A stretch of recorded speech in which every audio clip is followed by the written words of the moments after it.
vous regardez RTL. 8h18, on n'est pas forcément d'accord ce matin avec Éric Zemmour. Bonjour Éric. Bonjour. Les élections italiennes ont donc consacré deux vainqueurs, la Ligue et le mouvement 5 étoiles, et un grand vaincu, l'ancien Premier ministre Matteo Renzi. Et il était jeune et beau. Mais oui. Il était fringant et élégant, il était l'idole des médias et de la Commission européenne. Il était l'incarnation de l'efficacité technocratique, un manager au pays des politiciens madrés et pusillanimes.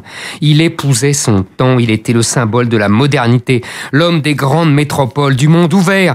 Il était issu de la gauche et même du centre-gauche, mais il n'hésitait pas à reprendre les recettes libérales qui venaient de la droite. Il était le meilleur rempart contre le populisme. Toute l'Europe le regardait avec des yeux de chimène. Emmanuel Macron ? Non. Matteo Renzi. Emmanuel Macron avant Emmanuel Macron. 5 ans avant, précisément. Il y a 5 ans au pinacle, aujourd'hui à la rue. Mais n'est-ce pas les Italiens, ou plutôt leurs ancêtres de la Rome antique, qui nous ont appris que la roche tarpéienne n'était pas loin du Capitole. En clair, la chute est toujours proche du sommet. Ce n'est d'ailleurs pas la seule chose que les Italiens nous aient appris.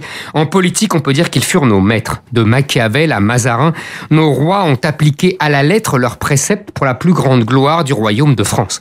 Et au XXe siècle, l'Italie fut le laboratoire politique de toute l'Europe. Ils ont inventé le fascisme dans les années 20, la révolte des juges contre les politiques dans les années 80 et le populisme anti-parti dans les années 90. Vous voulez dire que c'est Renzi qui inventa Macron ? Eh ben voilà, vous suivez au moins, merci. Mais oui.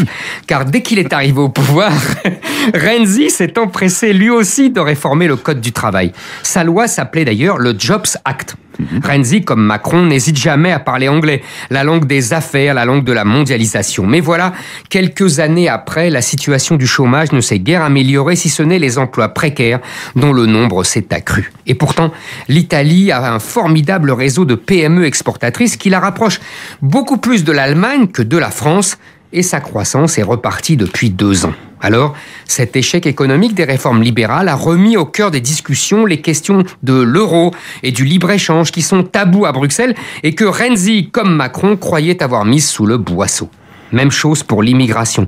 Renzi, comme Macron, tenait lui aussi un discours équilibré, alliant fermeté et intégration. Mais son discours a été balayé par la réalité. Et encore, l'Italie n'a ni le droit du sol, ni la folle générosité de notre système social.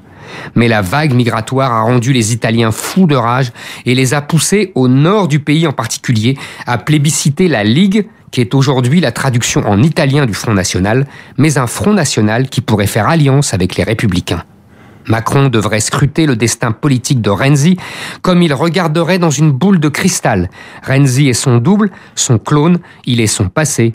Il risque aussi d'être son avenir. Éric Zemmour, demain nous avons rendez-vous avec Nicolas Domenac.